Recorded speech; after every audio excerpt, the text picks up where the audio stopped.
diwrnod braf o haf, roedd brawd a chwaer o'r enw Joe ac Abby yn cael sbort ar draeth Aberdaron.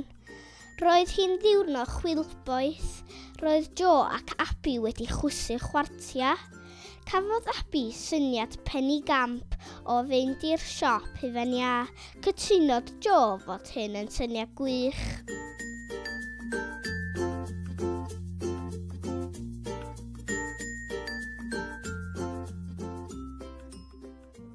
Dyma Anna, perchennog y siop hufen iâ. Archebodd Abby loli iâ am 80 ceiniog ac archebodd Joe hufen iâ siocled am £1.20.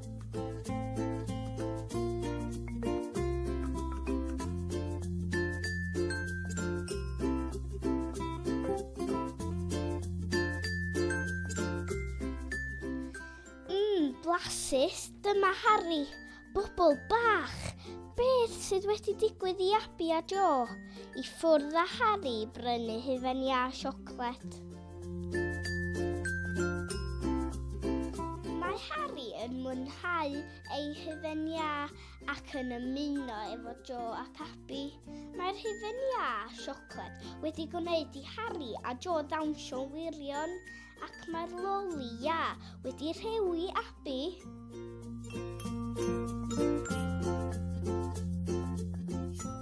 Mae'r tri ohonynt yn bonkers.